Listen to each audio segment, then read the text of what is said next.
ഏറ്റു പ്രാർത്ഥിക്കുക. അമ്മേ പരിശുദ്ധ അമ്മേ, അമ്മേ പരിശുദ്ധമ്മേ, ദേവമാതാവേ, ദൈവമാതാവേ, കൃപാസനത്തിലൂടെ ഞങ്ങൾക്കും ഞങ്ങളുടെ ദേശത്തിനും അമ്മ മധ്യസ്ഥതയുടെ തന്ന എല്ലാ അനുഗ്രഹങ്ങൾക്കും കൃപകൾക്കും ഞങ്ങളിപ്പോൾ ഹൃദയം നിറഞ്ഞ നന്ദി പറയുന്നു. അമ്മേ പരിശുദ്ധമ്മേ, ദേവമാതാവേ, 2004 ഡിസംബർ 7 തീയതി ഉച്ചകഴിഞ്ഞ് 2:30 കൃപാസനത്തിൽ സംഭവിച്ച അമ്മയുടെ പ്രത്യക്ഷപ്പെടലിനെ കുറിച്ച് തിരുസഭയ്ക്ക് സമർപ്പിച്ചിരിക്കുന്ന പഠനരേഖകളുടെ മേൽ സഭാത്മകമായ പഠനം ആരംഭിക്കുവാൻ ഞങ്ങൾ പ്രാർത്ഥിക്കുന്നു. അമ്മേ പരിശുദ്ധമ്മേ, ഭൂസ്വർലോകങ്ങളുടെ രാജ്ഞിയായ അങ്ങേയ്ക്ക് പ്രപഞ്ചപ്രകൃതിയെ തന്നെ തിരുസഭ പ്രതിഷ്ഠിക്കുവാൻ ഈ പ്രത്യക്ഷീകരണം വഴി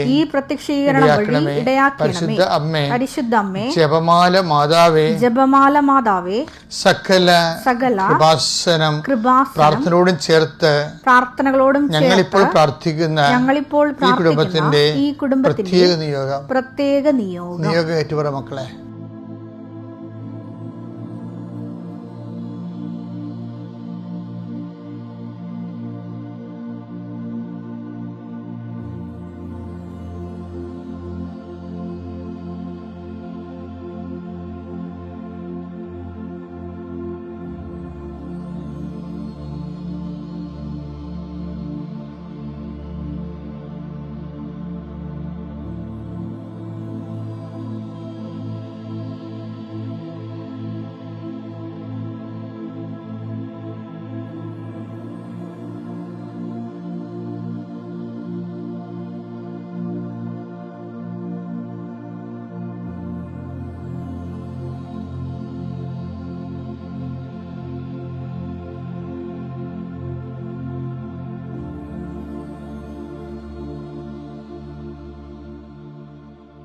അമ്മയുടെ പ്രത്യക്ഷീകരണത്തിന്റെ ഈ അനുഗ്രഹവേളയിൽ ഞങ്ങൾക്ക് സാധിച്ചു തരുവാൻ കനിയണമേ. ആമേൻ. വിശ്വാസ പ്രമാണം. സർവശക്തനായ പിതാവും ആകാശത്തിന്റെയും ഭൂമിയുടെയും സൃഷ്ടാവുമായ ദൈവത്തിൽ ഞാൻ വിശ്വസിക്കുന്നു. അവിടുത്തെ ഏകപുത്രനും ഞങ്ങളുടെ കർത്താവുമായ ഈശോമിശിഹായിലും ഞാൻ വിശ്വസിക്കുന്നു.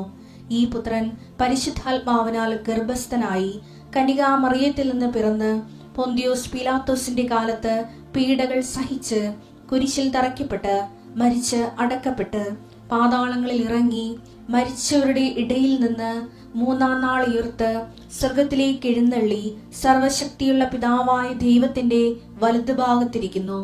അവിടെ നിന്ന് ജീവിക്കുന്നവരെയും മരിച്ചവരെയും വിധിക്കുവാൻ വരുമെന്നും ഞാൻ വിശ്വസിക്കുന്നു. പരിശുദ്ധാത്മാവിലും ഞാൻ വിശ്വസിക്കുന്നു. വിശുദ്ധ കത്തോലിക്കാ സഭയിലും പുണ്യവാന്മാരുടെ ഐക്യത്തിലും പാപങ്ങളുടെ മോചനത്തിലും ശരീരത്തിന്റെ ഉയർപ്പിലും നിത്യമായ ജീവിതത്തിലും ഞാൻ വിശ്വസിക്കുന്നു. ആമേൻ.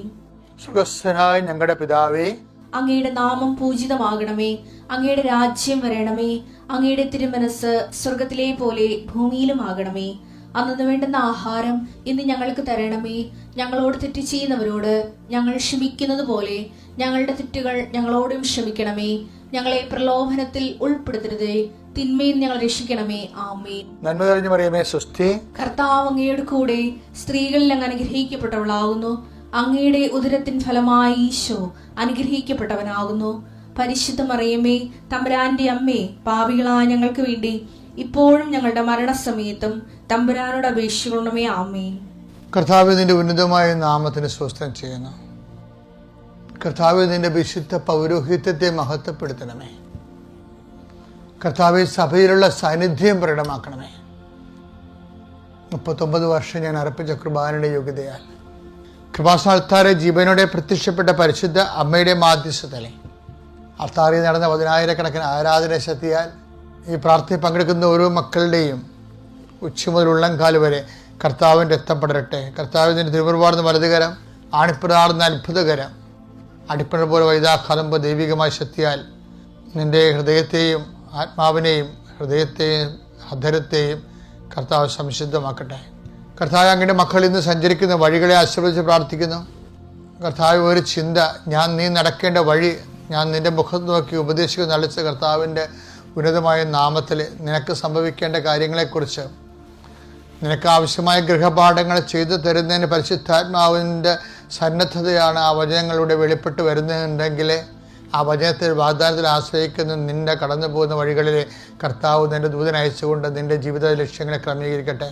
എൻ്റെ കർത്താവിൻ്റെ ഉന്നതമായ നാമത്തിൽ സഭയുടെ അധികാരത്തിൽ കുരിശിൻ്റെ അടയാളത്തിൽ ദൈവത്തിൻ്റെ ശക്തിയാൽ നിൻ്റെ കുടുംബത്തെ കർത്താവ് ആശീർവദിക്കട്ടെ, നിൻ്റെ ചിന്തകളെ ആശീർവദിക്കട്ടെ, നിൻ്റെ തീരുമാനങ്ങളെ ആശീർവദിക്കട്ടെ, നിൻ്റെ ഉദ്യമങ്ങളെ ആശീർവദിക്കട്ടെ, നിൻ്റെ എല്ലാവിധ നടപടിക്രമങ്ങളെയും ആശീർവദിക്കട്ടെ. നീ കണ്ടുമുട്ടുന്ന വ്യക്തികൾ ആശ്രയിക്കപ്പെടട്ടെ, സംസാരിക്കുന്ന വിഷയങ്ങൾ ആശ്രയിക്കപ്പെടട്ടെ, എഴുതുന്ന കാര്യങ്ങൾ, ഒപ്പിടുന്ന കാര്യങ്ങൾ, തീരുമാനിക്കുന്ന വിഷയങ്ങൾ എല്ലാം നിലവിലുള്ള തടസ്സങ്ങളെ കർത്താവ് എടുത്ത് മാറ്റട്ടെ. ഏതെങ്കിലും വിഷയത്തിന് വേണ്ടിയോ വ്യക്തിയെ കാണാൻ വേണ്ടിയോ ആ വ്യക്തിയുടെ തീരുമാനങ്ങൾക്ക് നിനക്ക് അനുകൂലമായി മാറണമെന്നുണ്ടെങ്കിൽ അതിനുവേണ്ടി ആ വ്യക്തികളെ കർത്താവിൻ്റെ നാമത്തിൽ നിനക്കായി സമർപ്പിക്കുന്നു.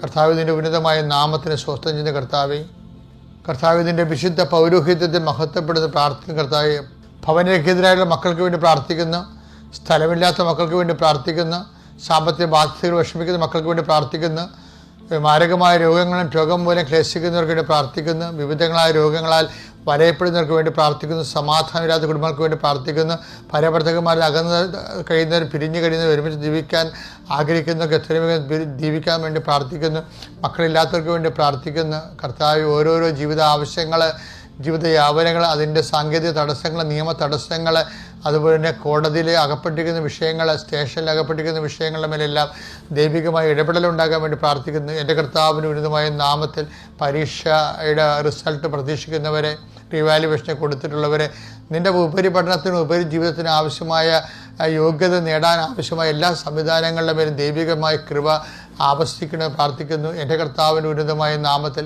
സഭയുടെ അധികാരത്തിൽ കുരിശിൻ്റെ അടയാളത്തിൽ അന്നു വേണ്ട ആഹാരം ഇത് ഞങ്ങൾക്ക് തരാൻ വേണ്ടി പ്രാർത്ഥിക്കാൻ പഠിപ്പിച്ച കർത്താവിൻ്റെ ചൈതന്യം നിൻ്റെ ജീവിത കുടുംബത്തെ നിലനിർത്താൻ വേണ്ടിയുള്ള നിൻ്റെ എല്ലാ പരിശ്രമങ്ങളെയും, തൊഴിൽ പരിശ്രമങ്ങളെയും, ജോലി പരിശ്രമങ്ങളെയും, ഉദ്യോഗ പരിശ്രമങ്ങളെയും കർത്താവിൻ്റെ നാമത്തിൽ ആശീർവദിക്കുകയും അതിൻ്റെ തടസ്സങ്ങളെ ഈശോനാമത്തിൽ ബന്ധിക്കുകയും ചെയ്യുന്നു. നിത്യം പിതാവും പുത്രനും പരിശുദ്ധാത്മാവിനെ എന്നേക്കും ആമേൻ. എൻ്റെ മക്കൾ, നമ്മൾ ഇന്നലെ ചൊവ്വാഴ്ച നിങ്ങൾ ഉടമ്പടി ധ്യാനം കൂടിയത് ഞാൻ പ്രതീക്ഷിക്കുകയാണ്. കൂടാത്തവരെ കൂടണമെന്ന് അഭ്യർത്ഥിക്കുന്നു. പ്രത്യേകിച്ച് നിങ്ങൾ ഉടമ്പടിയിലിരിക്കുന്നവർ കർത്താവിൻ്റെയോട് ചെയ്ത വാഗ്ദാനത്തിൻ്റെ വിശ്വസ്തതയാണ് അതിൻ്റെ ഉടമ്പടി ധ്യാനം കൂടുക എന്നുള്ളത്. അതുവഴിയാണ് ദൈവം നമ്മോട് സംസാരിക്കുന്നത്. ഉടമ്പടിയിൽ വൃത്തിയായിട്ടും വിശ്വസ്തയോടുകൂടി നമുക്ക് പങ്കെടുക്കാൻ കഴിയുന്നത്. ഇന്നലെ പറഞ്ഞത് മൂത്ത മകനെക്കുറിച്ചാണ് പറഞ്ഞത്. ഞാനത് സംക്ഷിപ്തമായിട്ട് ഇവിടെ പറയാം. നിങ്ങളതിൻ്റെ വലിയ വിശദീകരണമായ രൂപം ഉടമ്പടി ധ്യാനം കൂടി തന്നെ മനസ്സിലാക്കിയാൽ മതി. മൂത്ത മകൻ ഒരുപക്ഷെ കർത്താവിൻ്റെ വചനങ്ങളിലൊന്നും ഒരിക്കലും പാഴായിപ്പോവുകയോ, അല്ലെങ്കിൽ നമുക്ക് ചില സമയത്ത് തോന്നുന്നു ഈ മൂത്ത മകനെ ഇരുട്ടത്ത് നിർത്തിക്കൊണ്ടാണ് കർത്താവ് സംസാരിക്കണമെന്ന്. ഒരിക്കലുമല്ല. പരിശുദ്ധാത്മാവ് ഈ വിശുദ്ധ വാര ദിവസങ്ങളൊക്കെ എന്നോട് അവനെക്കുറിച്ചാണ് സംസാരിച്ചുകൊണ്ടിരുന്നത്. എന്ന് വെച്ചാൽ ദൈവരാജ്യത്തിൽ അവനോട് അപ്പൻ പറയുന്നൊരു വാക്കില്ലേ, അവനെങ്ങാനും സങ്കടപ്പെട്ട് അവൻ്റെ വീട്ടിൽ നിന്ന് ഇളയ മകനെപ്പോലെ ഇറങ്ങിപ്പോകുമെന്ന് പറയുമ്പോൾ, ഇളയ മകനെ പണ്ടിതുപോലെ ഇറങ്ങിപ്പോകാൻ നേരത്ത് അവനെ പരിചരിക്കാതിരുന്ന, അവനോട് സാന്ത്വനങ്ങൾ പറയാതിരുന്ന, വീട്ടിൽ നിർത്താതിരുന്ന അപ്പൻ എന്തുകൊണ്ടാണ് മൂത്ത മകനെ സാന്ത്വനപ്പെടുത്താൻ വേണ്ടി പുറത്തോട്ടിറങ്ങുകയും പട്ടാങ്ങി പറഞ്ഞ് അവനെ കൂടെ നിർത്തുകയും ചെയ്തത്? എന്താ ഈ ഒരു വ്യത്യാസമുണ്ടേ? നമ്മളെപ്പോഴും ഇളയ മകൻ്റെ മാനസാന്തത്തിന് അമിതമായ പ്രാധാന്യം കൊടുക്കുകയും, അതുപോലെ തന്നെ അത് ചില ആൾക്കാർക്കെങ്കിലും എന്ത് തരത്തിലുള്ള തോന്നിവാസം ജീവിച്ചിട്ട് അവസാനം മുങ്ങി തിരിച്ചു വന്നാൽ മതി എന്നുള്ള തെറ്റായ ബോധം കൊടുത്തിട്ടുണ്ടെന്ന് ചില സമയത്ത് എനിക്ക് തോന്നിയിട്ടുണ്ട്. പക്ഷേ എപ്പോഴും ഞാൻ മനസ്സിലാക്കി. പക്ഷേ ചില ആൾക്കാർ എന്നോട് ചോദിക്കണത് എന്താണെന്ന് വെച്ചാൽ, ഞങ്ങൾ ദൈവത്തിൻ്റെ കൂടെയാണല്ലോ എപ്പോഴും, ദൈവത്തിൻ്റെ വചനങ്ങളൊന്നും ഞങ്ങൾ പാലിക്കാതിരുന്നിട്ടില്ല, ഞങ്ങളുടെ കുഞ്ഞുങ്ങളെയും ഞങ്ങൾ വിശ്വാസത്തിലാണ് വളർത്തുന്നത്, പക്ഷേ അവിശ്വാസികളെക്കാൾ മോശമായ ജീവിതാനുഭവങ്ങളല്ല അച്ഛൻ ഞങ്ങൾക്കുള്ളത് എന്ന് പറയുമ്പോൾ ഞാനും മനസ്സിൽ അന്തം വിട്ടു പോകും.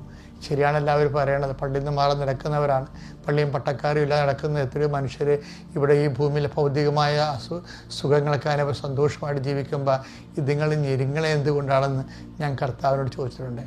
അപ്പോൾ കർത്താവ് മൂത്ത മകനാണ് എന്നോട് ചൂണ്ടിക്കാണിച്ചിരിക്കുന്നത്. മൂത്തമകൻ പറഞ്ഞ ഇതാണ്, എൻ്റെ അപ്പ എത്ര കാലമായി ഞാൻ നിൻ്റെ കൂടെ ജീവിക്കുന്നു, എൻ്റെ കൂട്ടുകാരുടെ കൂടെ ഉല്ലസിക്കുന്നതിന് അവസാനം ഒരു കുഞ്ഞാടിനെ പോലും നീ എനിക്ക് തന്നില്ലല്ലോ എന്ന് പറയുന്നത്. അത് ഭാഗത്ത് വായിച്ചേ. ലൂക്കാ 15:29. എന്നാൽ അവൻ പിതാവിനോട് പറഞ്ഞു, നോക്കൂ എത്ര വർഷമായി ഞാൻ നിനക്ക് ദാസ്യവേല ചെയ്യുന്നു. ഒരിക്കലും നിന്റെ കൽപ്പന ഞാൻ ലംഘിച്ചിട്ടില്ല. എങ്കിലും എന്റെ കൂട്ടുകാരോടൊത്ത് ആഹ്ലാദിക്കാൻ ഒരു ആട്ടിൻകുട്ടിയെ പോലും നീ എനിക്ക് തന്നില്ല. കണ്ടാ, ആ പരിഭവം മൂത്തമകൻ്റെ അല്ല. എനിക്കൊണ്ട് സഭയിൽ 90% മൂത്ത മക്കളാണ്. എന്താ കാര്യം വെച്ച് കഴിഞ്ഞാൽ ദൈവത്തിൻ്റെ വചനത്തിനനുസരിച്ച് ജീവിക്കാനും കർത്താവിൻ്റെ ബലിയിൽ പങ്കെടുത്ത് ബലിജീവിതത്തിന് അനുഷ്ഠിച്ചുകൊണ്ട് പോകുന്നവരുണ്ട്. പക്ഷെ ചിലർക്ക് അവരുടെ ഏറ്റവും മസ്റ്റായിട്ടുള്ള കാര്യങ്ങൾ പോലും ചിലപ്പോൾ നടക്കാതെ വരുമ്പോൾ ഞാനീ പ്രാർത്ഥനയൊക്കെ പ്രാർത്ഥിക്കുന്നത് ആരോടാണ്, ഇനി ദൈവം ഉണ്ടോ എന്നൊക്കെ തന്നെ ചില അയ്യോഭാവികളും അല്പവിശ്വാസികളൊക്കെ വിശ്വാസ ശക്തിയിൽ നിന്ന് ക്ഷയിച്ചു പോയിട്ടുണ്ട്. പക്ഷേ അപ്പോഴും അപ്പനൊരു വാക്ക് നിങ്ങൾ ഓർക്കണം. എന്താ അപ്പം പറയണത് ഒന്ന് വായിച്ചാൽ. ലൂക്കാ 15:31. അപ്പോൾ പിതാവ് പറഞ്ഞു, മകനെ നീ എപ്പോഴും എന്നോട് കൂടെ ഉണ്ടല്ലോ. എനിക്കുള്ളതെല്ലാം നിന്റേതാണ്. അപ്പൊ എനിക്കുള്ളതെല്ലാം എന്ന് പറഞ്ഞാൽ എന്താണെന്നറിയാവോ? അതിൻ്റെ അത് നിത്യതയാണ് ഉദ്ദേശിക്കുന്നത്. നമ്മൾ എപ്പോഴും ശ്രദ്ധിച്ച് നോക്കേണ്ട കാര്യം എന്ന് വെച്ച് കഴിഞ്ഞാൽ നമ്മൾ കേൾക്കുന്ന പ്രാർത്ഥനയുണ്ട്, കേൾക്കപ്പെടാത്ത പ്രാർത്ഥനയുണ്ട്. 2 തരം പ്രാർത്ഥനയുണ്ട്. ഇപ്പം നമ്മുടെ ജീവിതത്തിലുള്ള ആവശ്യങ്ങളിൽ നമ്മൾ 10 കാര്യം ചോദിച്ചാൽ ചിലപ്പോൾ 5 നടക്കും, 5 നടക്കത്തില്ല. 5 നടക്കാതിരിക്കണമെന്നല്ല സംഭവം. 5 നടക്കുന്നത് ക്യാഷ് ആൻഡ് കൈൻ്റെ ഭൗതികമായ നിലനിൽപ്പിന് വേണ്ടിയുള്ള കാര്യങ്ങളാണ് നമ്മൾ ദൈവത്തോട് പ്രാർത്ഥിക്കുന്നത്. അല്ലെങ്കിൽ ആരെങ്കിലും വലിയ ആധ്യാത്മികമായിട്ട് വലിയ താമസന്മാരെപ്പോലെ നിത്യതയും പ്രാർത്ഥിച്ചുകൊണ്ടിരിക്കും. ഇല്ല, ഓരോരുത്തന്മാർ പ്രാർത്ഥിക്കുന്നത് അവരുടെ ജോലി, അവരുടെ മക്കളുടെ വിദ്യാഭ്യാസം, ഇങ്ങനെയുള്ള ഈ ചാകുമ്പോൾ തീരണ കാര്യങ്ങളൊക്കെയാണ് ചോദിക്കുന്നത്. അപ്പോൾ അതുകൊണ്ട് തന്നെ പല ചോദ്യങ്ങൾക്കും ചില സമയത്ത് നിത്യതയ്ക്ക് വേണ്ടിയുള്ള പ്രത്യേകമായ നിക്ഷേപമില്ലാത്ത കാരണം ദൈവം ചില പ്രാർത്ഥനകളെ റിസർവ് ചെയ്ത് കളയും. അത് കേൾക്കാത്തതല്ല, അത് റിസർവ് ചെയ്യണതാണ്. എങ്ങോട്ട് റിസർവ് ചെയ്യണം? നിത്യതയ്ക്ക് വേണ്ടി. അപ്പോൾ പലപ്പോഴും ഓർക്കേണ്ടത് നിൻ്റെ നിത്യത എന്ന് പറയുന്നതും എന്താണ്?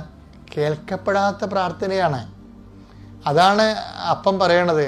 കാര്യം ആ വാക്ക് ഉപയോഗിക്കണത് തന്നെ, എൻ്റെ പ്രലോഭനങ്ങളിൽ എന്നോട് കൂടെ ഉണ്ടായിരുന്നവരാണ് നിങ്ങൾ. ആ വാക്കിൻ്റെ കൂടെ ഇത് ചേർത്ത് വെക്കേണ്ടതാണ്. എൻ്റെ മകനെ നീ എപ്പോഴും എന്നോട് കൂടെ ഉണ്ടല്ലോ എന്ന് പറയണത് ജീവിത ക്ലേശങ്ങളെ ചില സമയത്ത് ദൈവത്തിൻ്റെ കൂടെ തന്നെ കർത്താവിൻ്റെ പീഡാസങ്ങളോട് കൂട്ടിവെച്ചുകൊണ്ട് നമ്മൾ ജീവിക്കുമ്പോൾ നമ്മൾ ദൈവത്തിൻ്റെ കൂടെയാണെന്നുള്ള അർത്ഥമാണ് ബൈബിൾ നൽകുന്നത്. ലൂക്കാ 22:28. എൻ്റെ പരീക്ഷകളിൽ എന്നോട് കൂടെ നിരന്തരം ഉണ്ടായിരുന്നവരാണ് നിങ്ങൾ. എൻ്റെ പിതാവ് എനിക്ക് രാജ്യം കൽപ്പിച്ചു തന്നിരിക്കുന്നത് പോലെ ഞാൻ നിങ്ങൾക്കും തരുന്നു. അപ്പൊ ഇത് തന്നെയാണ് മൂത്ത മകനോട് ഈശോ പറയണത്. നീ എൻ്റെ മകന് എപ്പോഴും നീ എന്നോട് കൂടിയാണല്ലോ. അതാണ് നിരന്തരം എന്നോടുകൂടി ഉണ്ടായിരുന്നവരാണ് നിങ്ങൾ. അപ്പം എപ്പോഴും നിരന്തരം ക്യാഷ് ആൻഡ് കൈൻഡ് നമുക്കൊന്നും കിട്ടിയില്ലെങ്കിലും നമ്മൾ ദൈവത്തിൻ്റെ കൂടെ വിശ്വസ്തരായി നിൽക്കുമ്പോൾ എന്താ സംഭവിക്കുന്നത്? എൻ്റെ പിതാവ് എനിക്ക് രാജ്യം കൽപ്പിച്ച് നൽകുന്ന പോലെ ഞാനും നിങ്ങൾക്ക് നൽകുന്നു. നിത്യത അവകാശം ഓഹരിമാക്കുന്നതിന് വേണ്ടിയാണ് അനുദിന കാര്യങ്ങൾ ചില സമയത്ത് റിസർവേഷൻ വരണത്. ദൈവത്തിൻ്റെ ഇടപെടൽ റിസർവേഷൻ. അപ്പോൾ നിങ്ങൾ സന്തോഷിക്കുകയും ചെയ്യണം, നന്ദി പറയുകയും ചെയ്യണം. എന്താണ്? ഞാൻ കൊതിച്ചു തന്നില്ല, ആശിച്ചു തന്നില്ല, പക്ഷേ കർത്താവ് ആശിച്ചേക്ക് തന്നു. അതെൻ്റെ നിത്യജീവിതമാണ്. എൻ്റെ പ്രലോഭനങ്ങളിൽ എന്നോടുകൂടി ഉണ്ടായിരുന്നവരാണ് നിങ്ങൾ. എൻ്റെ മകനെ നീ എപ്പോഴും എന്നോടുകൂടി ഉണ്ടല്ലോ. എനിക്കുള്ളതെല്ലാം നിനക്കുള്ളതാണ്. ഒരു കാരണവശാലും കിട്ടാത്ത അനുഗ്രഹത്തെ ഓർത്ത് വിശ്വാസത്തിൽ അപാചയം ഉണ്ടാക്കരുത്. ദൈവം നിങ്ങൾ അനുഗ്രഹിക്കട്ടെ. Praise the Lord.